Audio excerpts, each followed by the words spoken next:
Hi darlings, ಎಲ್ಲರಿಗೂ ನಮಸ್ಕಾರ. ಬೆಳಗ್ಗೆ ಜಿಮ್ಮಲ್ಲಿದ್ದೆ, ಕಾಲ್ ಬಂತು.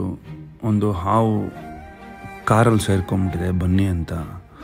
ಆ ಜಾಗದಲ್ಲಿ ಹೋದ್ವಿ. ಆ ಹಾವು ಕಾರಿನ ಚಾರ್ಸಿ ಒಳಗಡೆ ಸೇರ್ಕೊಂಬಿಟ್ಟಿತ್ತು. ಏನೇನೋ ಕಷ್ಟಪಟ್ವಿ ಅದನ್ನು ರೆಸ್ಕ್ಯೂ ಮಾಡೋದಕ್ಕೆ. ಹುಷಾರಾಗಿ ತೆಗಿಬೇಕು, ಏಟಾಗುತ್ತೆ ಅಂತ. ಆ ಕಾರ್ ಓನರ್ಗೆ ಕೇಳಿದ್ವಿ, ಸರ್ ಇದನ್ನ ಕಟ್ ಮಾಡಿದ್ರೇ ತೆಗಿಯೋಕ್ಕಾಗೋದು, ಇಲ್ಲಾಂದರೆ ಆಗೋದಿಲ್ಲ ಅಂತ ಕೇಳಿದ್ದಕ್ಕೆ, ಪರವಾಗಿಲ್ಲ ಕಾರ್ ಚಾರ್ಸಿನ ಕಟ್ ಮಾಡಿ ನಾನು ವೆಲ್ಡಿಂಗ್ ಮಾಡಿಸ್ಕೊಳ್ತೀನಿ ಅಂತಂದರು. ಸೊ ಅದ್ರ ಜೊತೆಗೆ ನಮ್ಮ ವೆಂಕಟೇಶ್ ಅನ್ನೋರು ಒಬ್ಬ ಸ್ನೇಹಿತರು ಸಹ ತುಂಬಾ ಹೆಲ್ಪ್ ಮಾಡಿದ್ರು ಅದನ್ನು ಹುಷಾರಾಗಿ ಈಚೆ ತೆಗೆಯೋದಕ್ಕೆ. ನೋಡ್ತಿದ್ದೀರ ನಾವು ಎಷ್ಟೆಲ್ಲ ಕಷ್ಟಪಡ್ತಿದ್ದೀವಿ ಅಂತ. ತುಂಬ ಜನಕ್ಕೆ ಗೊತ್ತಿರೋದಿಲ್ಲ, ಏನು ಹೋಗ್ತಾರೆ, ಹಾವು ಹಿಡಿತಾರೆ, ಬಂದುಬಿಡ್ತಾರೆ ಅಂತ. ಸೊ ಅದರಿಂದ ಎಷ್ಟು ಕಷ್ಟಪಡ್ತೀವಿ ಅಂತ ಯಾರಿಗೂ ಗೊತ್ತಿರೋದಿಲ್ಲ. ಅದರಲ್ಲೂ ಕ್ವಶನ್ಗಳಿರ್ತವೆ. ಏನು ಕಷ್ಟಪಡ್ತಾರೆ ಅವರು? ಹೋಗ್ತಾರೆ, ಹೊಕ್ಕೆ ಹಿಡ್ಕೊಂಡು ಹೋಗ್ತಾರೆ, ಹಾವನ್ನು ಹಿಡ್ಕೊಳ್ತಾರೆ, ಬಾಕ್ಸಲ್ಲಿ ಹಾಕ್ಕೊಳ್ತಾರೆ, ತೊಗೊಂಡೋಗಿ ಕಾಡಲ್ಲಿ ಬಿಟ್ಬಿಡ್ತಾರೆ. ಅದು ಕಷ್ಟ ಅಲ್ವಾ?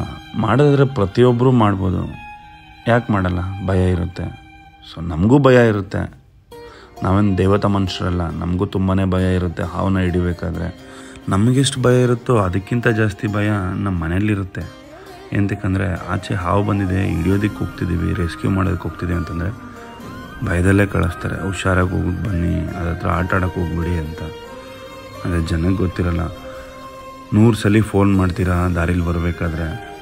ನಿಮಗೋಸ್ಕರನೇ ಬರ್ತಿರ್ತೀವಿ ನಾವು. ಗಾಡೀಲಿ ಫೋನ್ ಎತ್ತಿಲ್ಲ ಅಂತಂದರೆ ಎಷ್ಟೊತ್ತಿಂದ ಬರ್ತಿದ್ರಾ, ಯಾಕೆ ಲೇಟು, ಹಂಗೆ ಅಂತೆಲ್ಲ ಕೇಳ್ತೀರಿ. ನಾವು ಒಂದು ಕಡೆ ಗಾಡಿ ಓಡಿಸ್ಬೇಕಾ, ಇಲ್ಲ ನಿಮ್ಮ ಕಾಲ್ ರಿಸೀವ್ ಮಾಡಬೇಕಾ, ಇಷ್ಟೆಲ್ಲ ಇರುತ್ತೆ. ಪ್ರತಿಯೊಬ್ಬರೂ ಕೇಳ್ಕೊಳ್ತಿರ್ತೀನಿ. ಹಾವು ಹಿಡಿಯೋದಕ್ಕೆ ಬರ್ತೀನಿ ಅಂತ ಹೇಳಿದ್ಮೇಲೆ ಬಂದೇ ಬರ್ತೀವಿ. ಒಂದು ಸ್ವಲ್ಪ ಟೈಮ್ ಕೊಡಿ, ಬಂದು ಅದನ್ನು ರೆಸ್ಕ್ಯೂ ಮಾಡ್ತೀವಿ. ಫೋನ್ ಮೇಲೆ ಫೋನ್ ಮಾಡಿದ್ರೆ ನಾವು ಎಲ್ಲಿಂದನೋ ಬರ್ತಿರ್ತೀವಿ. ಗಾಡಿ ಓಡಿಸೋದು ಬಿಟ್ಟು ಒಂದು ಕೈಯಲ್ಲಿ ಫೋನ್ ಹಿಡ್ಕೊಳಕ್ಕೆ ಹೋದರೆ ನಮಗೇನಾಗುತ್ತೆ, ಯಾರಾದರೂ ನೋಡ್ತಾರಾ? ನಮಗೇನಾದ್ರು ಸೆಂಟ್ರಲ್ಲಿ ಆಕ್ಸಿಡೆಂಟ್ ಆಗುತ್ತೆ, ಬೀಳ್ತೀವಿ, ಯಾರಾದರೂ ನೋಡ್ತಾರಾ? ಯಾರೂ ನೋಡಲ್ಲ. ಅಲ್ಲಿ ಬರ್ತೀವಿ, ಹಾವನ್ನ ರೆಸ್ಕ್ಯೂ ಮಾಡ್ತೀವಿ. ಪ್ರೀತಿಯಿಂದ ಒಬ್ಬೊಬ್ಬರು ಕೊಡ್ತಾರೆ. ದೂರದಿಂದ ಬಂದಿರ್ತೀವಿ. ಈ ಕಾಲದಲ್ಲಿ ಸಂತೆಯಲ್ಲಿ ಹೋಗಿ 1 kg ಟೊಮೊಟೊ ಕೇಳಿದ್ರು ಯಾರು ಕೊಡಲ್ಲ ಫ್ರೀಯಾಗಿ. ಅಂಥದ್ರಲ್ಲಿ ನಾವು ಬಂದು ಅಷ್ಟು ದೂರದಿಂದ ಬಂದು ಇಂಥ ಕೆಲಸ ಮಾಡ್ತಿರ್ತೀವಿ. ಅದಕ್ಕೊಂದು ರೆಸ್ಪೆಕ್ಟ್ ಕೊಡಿ. ಅಷ್ಟು ದೂರಿಂದ ಬಂದು ರೆಸ್ಕ್ಯೂ ಮಾಡಿರ್ತೀವಿ. ಫೋನ್ ದಾರಿಲಿ ಬರಬೇಕಾದ್ರೆ 100 ಸಲ ಕಾಲ್ ಮಾಡಿರ್ತೀರ. ಹಾವನ್ನ ರೆಸ್ಕ್ಯೂ ಮಾಡಿದ್ಮೇಲೆ ಒಬ್ರು ಇರೋದಿಲ್ಲ ಆ ಜಾಗದಲ್ಲಿ. ಆ ಜಾಗದಿಂದ ಅವ್ರ ಕೆಲಸ ಮುಗೀತು, ಎಲ್ಲ ಹೋಗ್ಬಿಟ್ಟಿರ್ತಾರೆ. ಇದೇ ಸ್ವಾರ್ಥ. ಇಲ್ಲ ಅಂತಂದರೆ ಒಂದೊಂದು ಜಾಗದಲ್ಲಿ ಹಾವನ್ನ ರೆಸ್ಕ್ಯೂ ಮಾಡೋದಕ್ಕೆ ಬರ್ತೀವಿ, ಅಷ್ಟರಲ್ಲಿ ಹೊಡೆದಾಕ್ಬಿಟ್ಟಿರ್ತಾರೆ, ಇಲ್ಲಾಂದರೆ ಸಿಮೆಣ್ಣೆ ಹಾಕ್ಬಿಟ್ಟಿರ್ತಾರೆ, ಪೋರೇಟ್ ಹಾಕ್ಬಿಟ್ಟಿರ್ತಾರೆ. ಹೌದು, ಹಾವುಗಳೆಲ್ಲ ಮನೆಗಳ ಹತ್ರ ಏನಕ್ಕೆ ಬರ್ತವೆ? ಕ್ವಶನ್ ಪ್ರತಿಯೊಬ್ಬರ ತಲೆಯಲ್ಲೂ. ಏನಾದ್ರು ಇದೆಯಾ ಸಜೆಷನ್? ಅದಕ್ಕೆ ಸಜೆಷನ್ ಏನಿರುತ್ತೆ? ಕೆರೆಗಳು, ಹೊಲಗಳು, ತೋಟಗಳಲ್ಲಿರೋ ಜಾಗದಲ್ಲೆಲ್ಲ ಮನೆಗಳು ಕಟ್ಟಿದ್ರೆ ಹಾವುಗಳು ಮನೆಗೆ ಬಂದೇ ಬರುತ್ತೆ. ಇಲಿಗಳು ಓಡಾಡ್ತಿರುತ್ತೆ, ಅದನ್ನು ತಿನ್ನೋದಕ್ಕೆ ಬರುತ್ತೆ. ಅದರ ಊಟನದು ಸಂಪಾದಿಸ್ಕೊಳ್ಳೋದಕ್ಕೆ ಮನೆಗಳ ಹತ್ರ ಬಂದೇ ಬರುತ್ತೆ. ಮನೆಗಳ ಹತ್ರ ತಿಂಡಿ ಇಟ್ಟಿರ್ತೀರ, ಏನಾದ್ರು ಬಿಸಾಕಿರ್ತೀರ, ಅದನ್ನು ತಿನ್ನೋದಕ್ಕೆ ಇಲಿಗಳು ಬರ್ತವೆ. ಆ ಇಲಿಗಳನ್ನ ತಿನ್ನೋದಕ್ಕೆ ಹಾವುಗಳು ಬಂದೇ ಬರ್ತವೆ.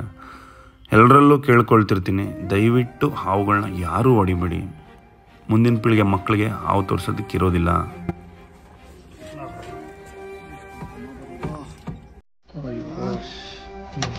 ಫೈನಲ್ ಆಗಿ ರೆಸ್ಕ್ಯೂ ಮಾಡಿದ್ದಾಯ್ತು. ಸೇರ್ಕೊಂಡು ಸ್ವಲ್ಪ ತುಂಬ ಏಟಾಗಿದೆ. ಏನಾಗೈತಾ? ಏಟೇನಾಗಿಲ್ಲ, ಸ್ಕಿನ್ ಸ್ವಲ್ಪ ರ್ಯಾಶ್ ಆಗಿದೆ ಅಷ್ಟೇ. Thank you so much. ತುಂಬ ಕಷ್ಟಪಟ್ಟಿದ್ದಕ್ಕೂ ಕಾರೆಲ್ಲ ಕಿತ್ತಾಕಿ ರಕ್ತ ಎಲ್ಲ ಸುರಿಸ್ಕೊಂಡು ನೋಡಲ್ಲಿ ಎಷ್ಟು ರಕ್ತ ಹೋಗೈತೆ ಇವನಿಗೆ, ವೆಂಕಟೇಶ್ಗೆ. Finally rescued this.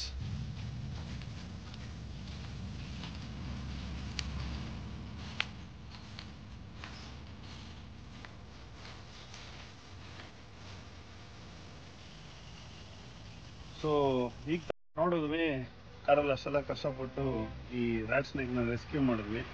ಸೊ ನಮ್ಮ ಕುರ್ಸಿಗೇಟಲ್ಲಿ ನಮ್ಮ ವೆಂಕಿಯವರು ಸಹ ರೆಸ್ಕ್ಯೂ ಮಾಡ್ತಿರ್ತಾರೆ ಹಾವುಗಳನ್ನೆಲ್ಲ.